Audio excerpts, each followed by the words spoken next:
And John, oh, perfect. Yeah, well, welcome everybody. I'm John Humphreys, Executive Director for the Association for Equity and Funding.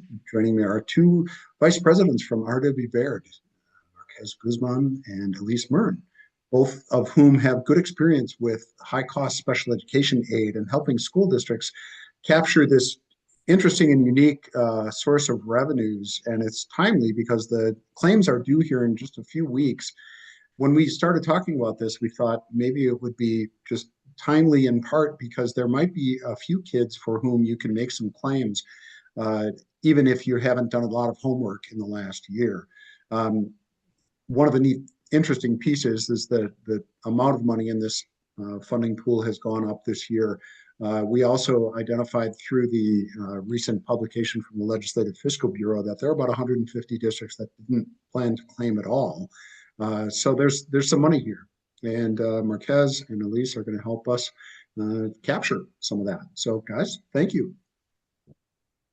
Awesome. Thank you so much for having us. We're so happy to be on board today about this very important and timely topic.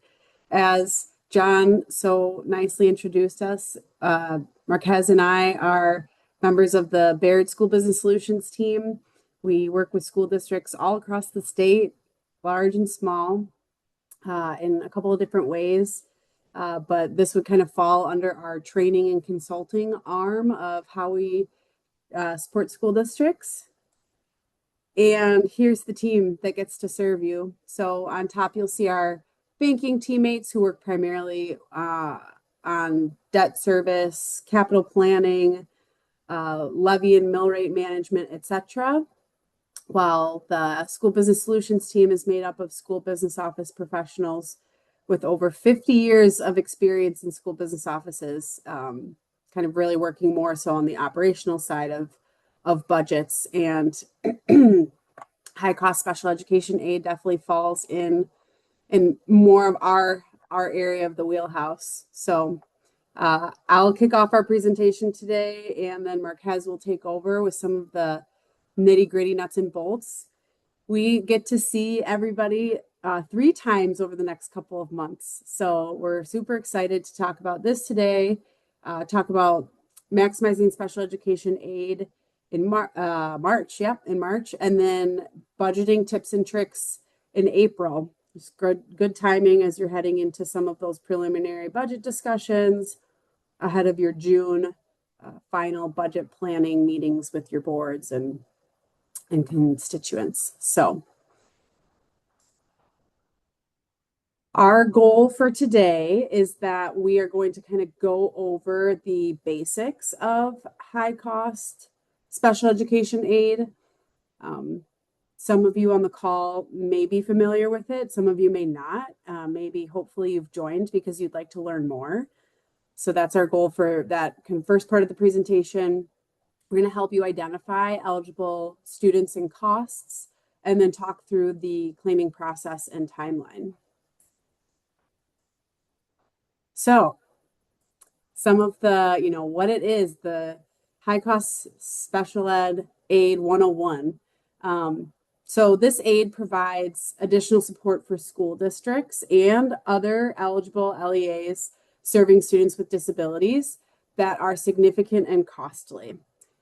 So agencies will apply for partial reimbursement of the costs in the previous fiscal year. This program provides additional special education aid to Wisconsin school districts, charter schools, CSAs, etc. And it's really out for eligible agencies that have a student with disabilities that are actual additional non-administrative costs of special education and related services in excess of $30,000. So that's really going to be that threshold that we'll be talking through in detail today. So there are a few ways to identify,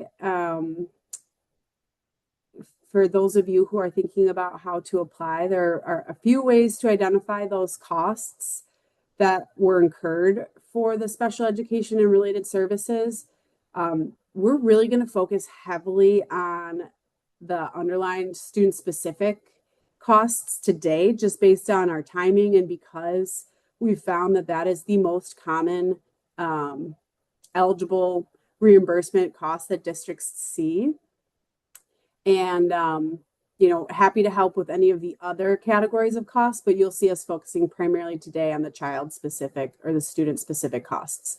So those are really the costs of salary and fringe benefits, purchase services, placement, transportation, supplies, etc., that are particular to a child. You can also apply by program, and that includes the cost of salary, fringe benefits, services, transportation, etc., that are particular to a specific program. A program is really that set of special education and related services for the child and other children identified with the same disability related needs. So some cross-categorical instruction, transition services, or early childhood special education are often program types, but the applicant may receive other types of services beyond those specific programs. And then the specified services is the costs of salary and benefits for specified services such as nursing, social work, psychology, speech and language, and audiology. So those are the more common specified services. So depending on your district situation, the claim process may vary how much time it might take. For example, if you are already receiving high-cost special education aid, you likely have a process in place to identify the students or the program needs. If this would be your first time considering applying, it may take a little bit longer. So plan accordingly because we've got a couple of weeks until that is due to the DPI. So we pulled a little bit of statewide data for the group just to show kind of how many districts are receiving high cost aid over a period of time. And I was curious, of the roughly 39 of us who are on the call, I don't know if you have the ability to give a reaction. And I know I can't see people's faces, but just curious how many of you, maybe you could drop it in the chat, how many of you in your 25-26 budget have high cost special education aid accounted for? You're planning on it for this current year. Okay, I see Amber. I think I saw Vicky raise her hand. Okay. And then I guess raise your hand if, okay, a couple others. Awesome. Raise your hand then if your district currently does not have high cost special education aid included in this year's budget, or you don't know, which is just a fine answer because we know that we have some superintendents or other members of the team that may not exactly know. And hopefully that's why you're here, is to kind of learn more to see if you may be eligible. Okay, so maybe a few more of you who don't currently receive it or are not sure. So we like to provide some historical data. The orange bar here on the screen represents the payment amounts, while the blue line is going to represent the number of districts receiving high cost special education aid. So in 24-25, 65% of school districts in the state received some amount of high cost special education aid. Now, the smallest amount was $1,000, while the largest amount was, you know, up in the millions. But it just goes to show that there if you have the appropriate costs, there is a possibility for this additional source of revenue for, you know, a good chunk of the state. Okay. This revenue source garnered a lot of attention this budget cycle because the allocation nearly doubled. So seeing it go from 15 to nearly $30 million, a lot of districts found themselves asking, well, are we eligible? Could we be applying? for that aid in order to help offset our operating budget. And this high cost special ed aid revenue is an area where our team tends to be more conservative based on the vast array of needs that may qualify for high cost special education aid, and that the pool of applicants for this aid changes annually. Okay, so if you have high cost aid budgeted in this current year and it's similar to the amount you budgeted last year, that's a conservative estimate, and our team would recommend keeping it to that amount for the time being. The final amount is paid out on June 15th alongside your final EQ aid payment. So if your high cost special aid payment comes in higher than expected, it will reduce your Fund 10 to 27 transfer that's used in your maintenance of effort tests 2 and 4, so those local tests. If you fail to meet all 4 MOA compliance tests and you received high cost aid in the year being tested, DPI will add an administrative exception for high cost the high cost aid received.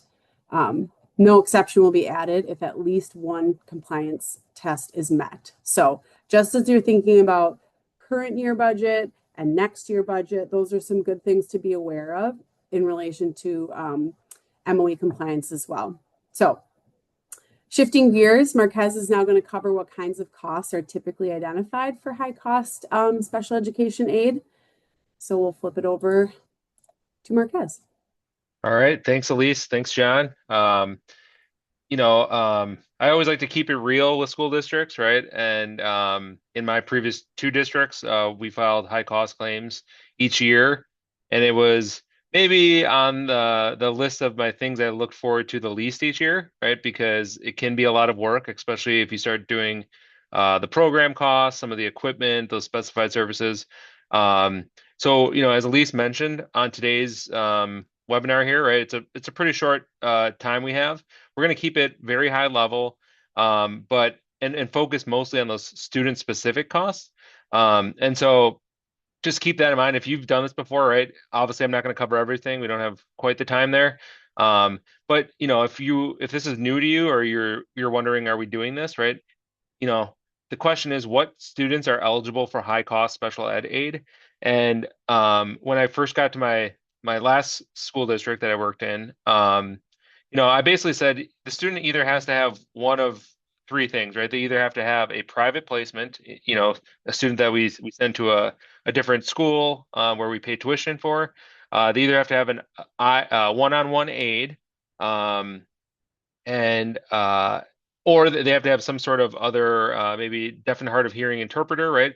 Something that's going to cause the total cost to be at least $30,000. And I say at least $30,000, but the reality is you need it to be probably more than that to make it substantial, right?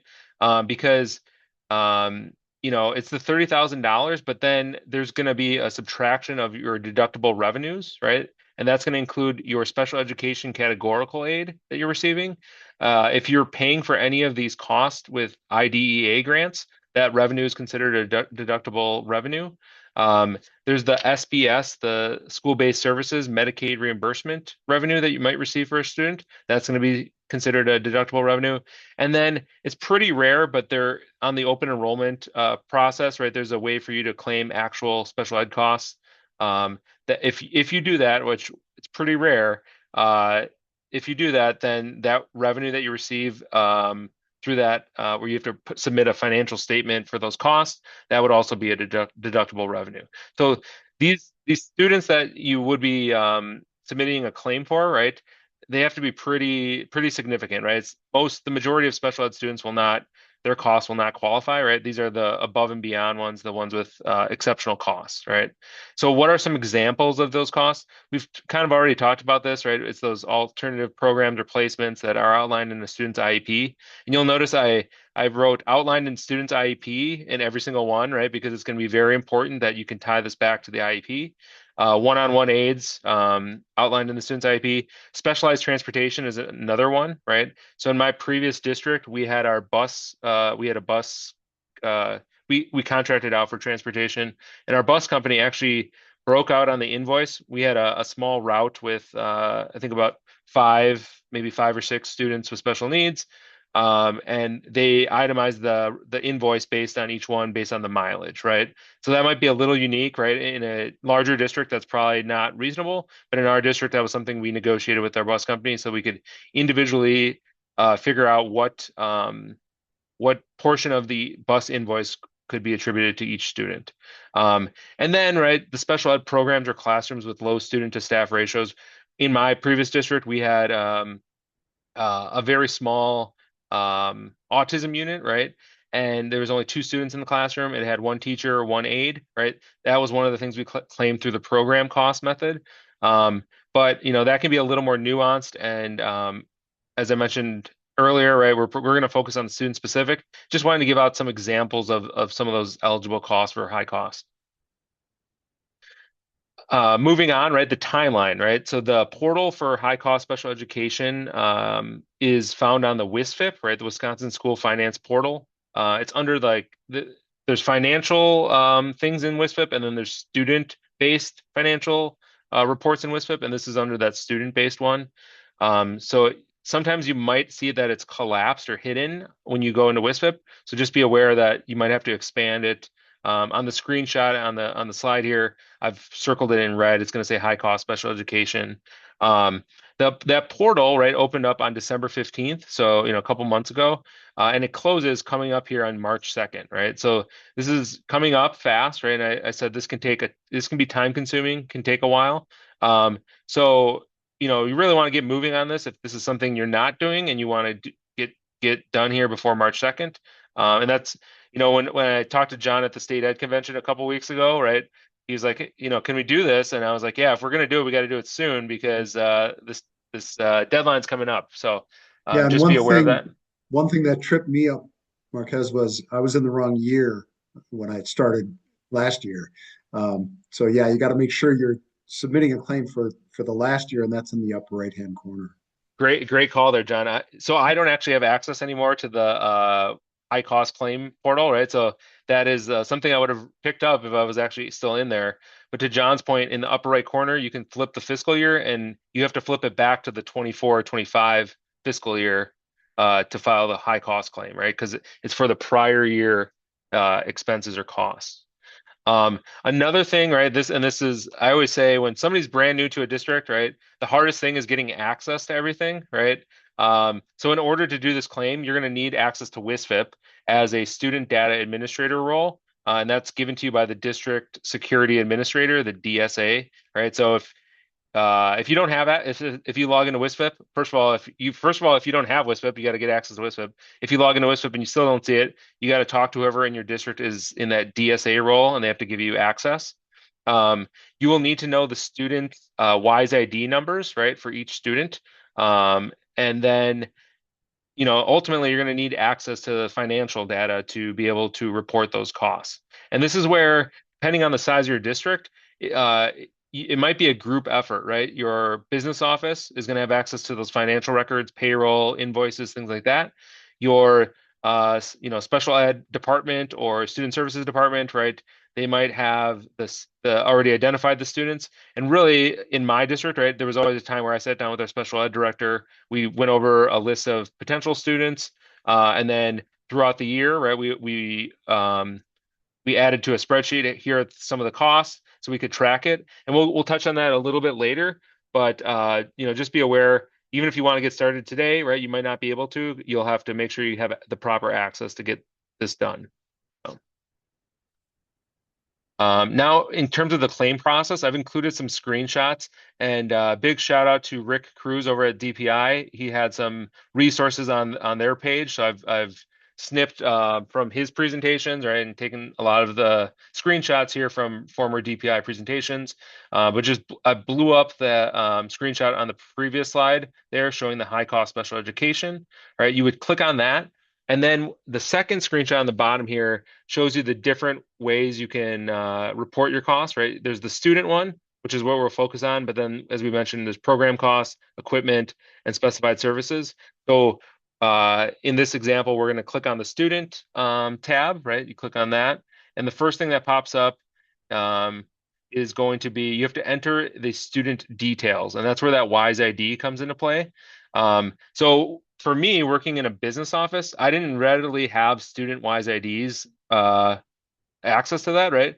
But as I mentioned before, my special ed director and I, we had a running list of each year of the students that we kind of identified that might qualify and the services and expenses that they were incurring.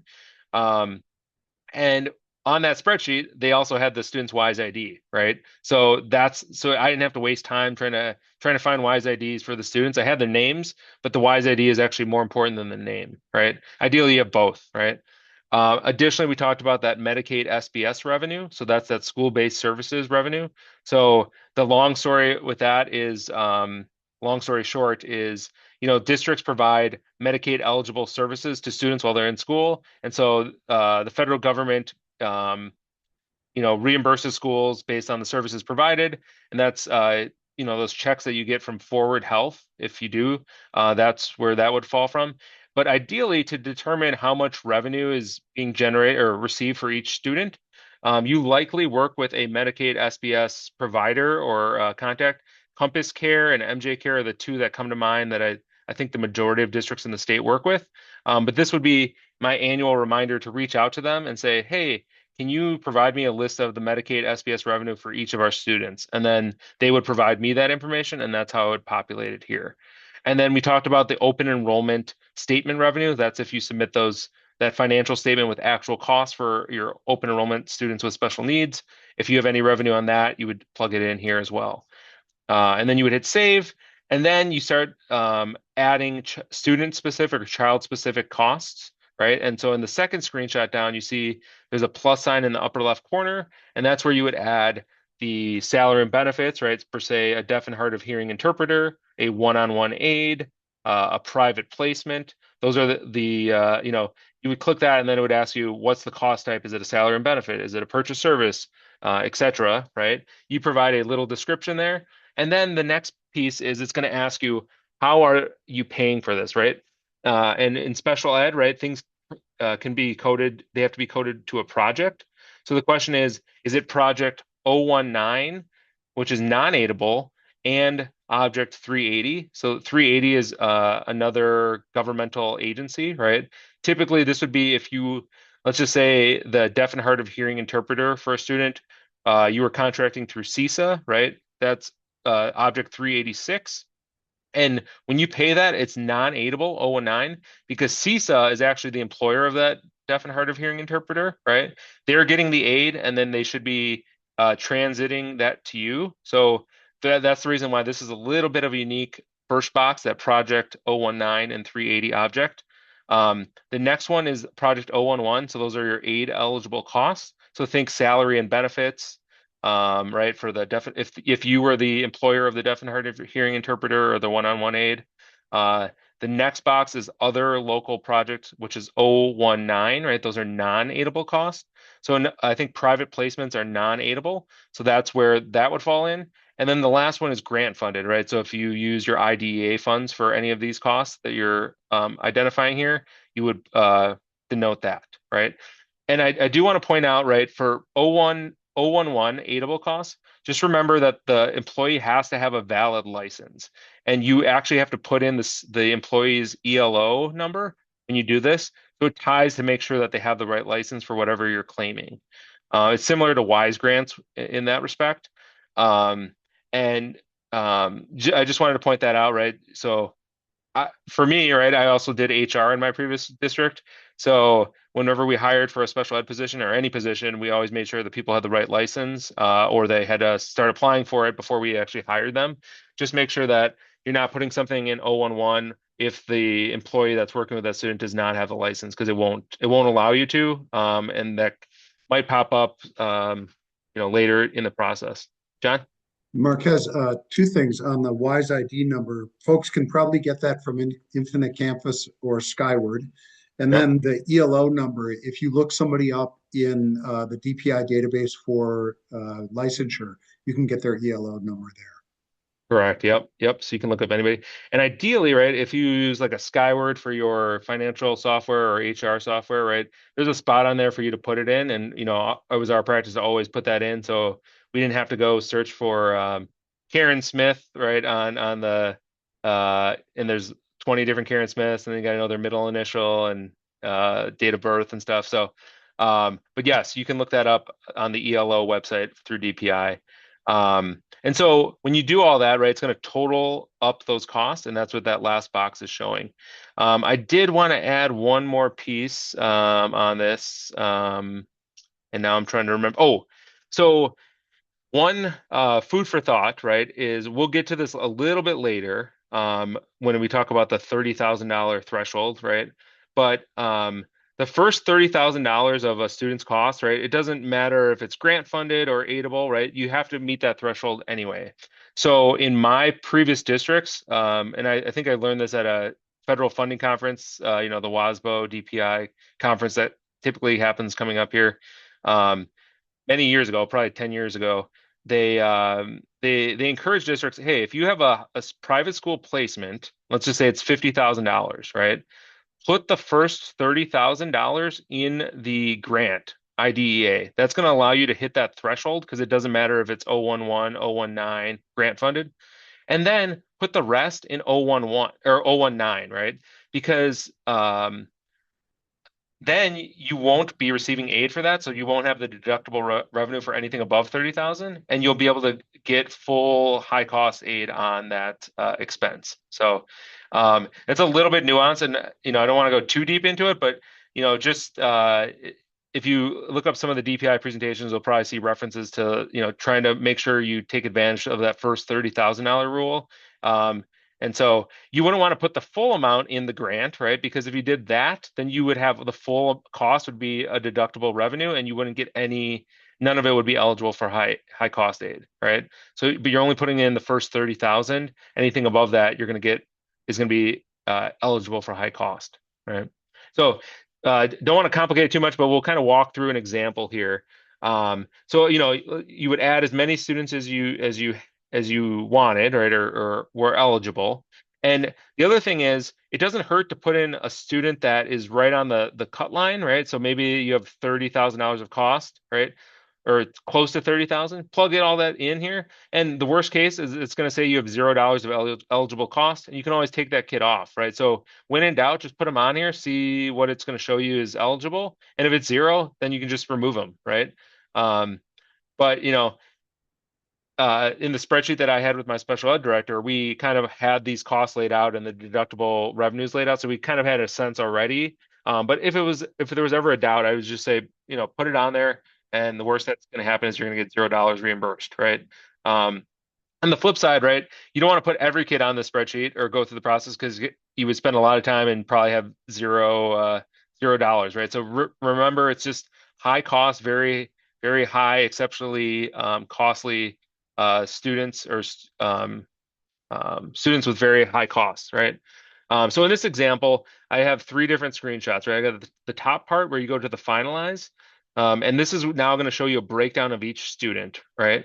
And then the next screenshot, the second and third screenshots are actually one line, but because of the width of it, right, it didn't fit well on a PowerPoint, so I cut them up into two different sections.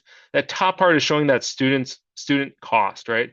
And in this example, the student had $61,000 of aid eligible costs. They had $1,600 of other. They had $2,998 of grant funded.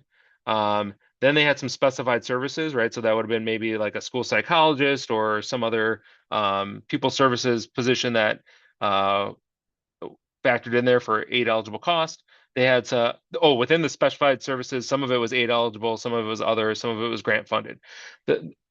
Long story short there, right? The student's total cost based on the submission was $67,927, right?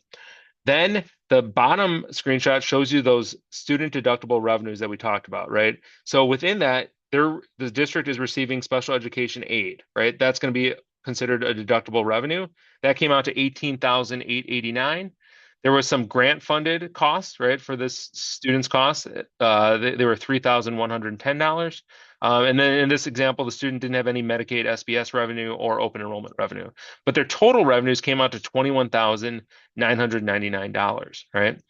Um, so in this example, right, the total deductible revenues did not hit the $30,000 threshold, right? So the way it works is you in this example, because the deductible revenues were under 30,000, right? It's going to take the total student cost, 67,927, and subtract 30,000 to determine your eligible cost, which is 37,927. It's just that 67,000 minus 30,000.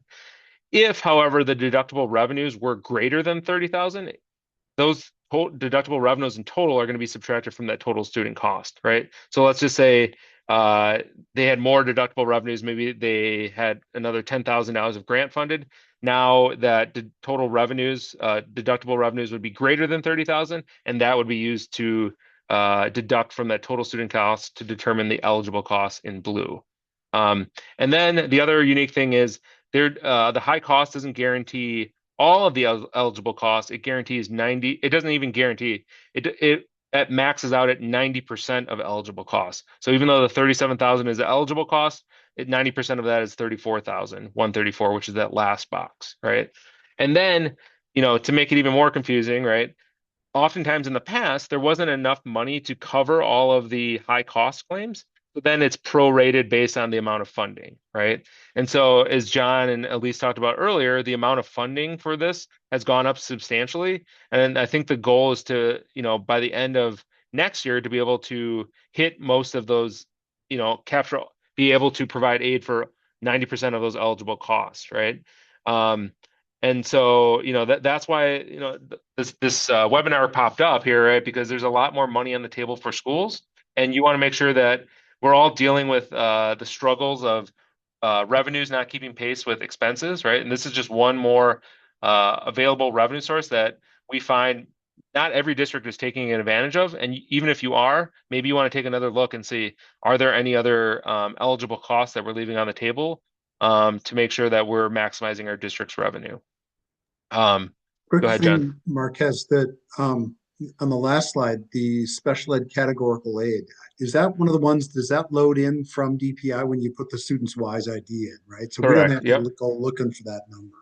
Correct. Yeah. The ones that you do, right, are the grant funded, the Medicaid, and the open enrollment. Okay. Yep. Yep. Great question. All right. So just, we're winding down here, obviously. Wanted to keep this short and sweet. But some of the best practices and common mistakes we see, right? I think just like with anything else, if you're not doing this already, right, it's important to just start somewhere, right? Look for some of those easy identifiable costs, right? I call them low-hanging fruit, right? That you can easily grab, identify, and get some reimbursement for, right? If you have questions, right, we have the next slide, or one of the slides coming up here, has some additional resources, right? Don't hesitate to look at those additional resources. Reach out to DPI, maybe a neighboring district. We provided the link to the list of districts who have claimed in the past. If one of your neighboring districts is on that list, hey, somebody in that district knows what they're doing, right? One of the things I've learned working in schools, right, is that most people are willing to help, and very rarely have I ever asked a question and not gotten a response, right? So please reach out. Elise, me, the rest of our SBS team, we're here as well. But just if you're not currently doing this, start somewhere. In addition, John, I think you talked about this too, being proactive, right? So each year you want to try to, create that list, create a, for us, we used a Google Sheet, right? Because that was something we could share. We all had access to it. Try to attempt to identify some of those high cost students early so that you can begin tracking their costs, right? Making sure you're keeping track of those invoices. How much are we paying in private school placement tuition? How much are we paying for transportation?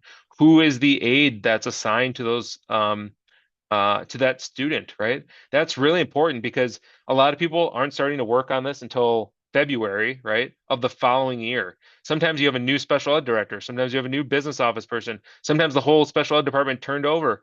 They might not remember who was working with which kid last year, right? So try and identify those early. So this year, right, you can start identifying that so that next year's claim is a lot easier, right?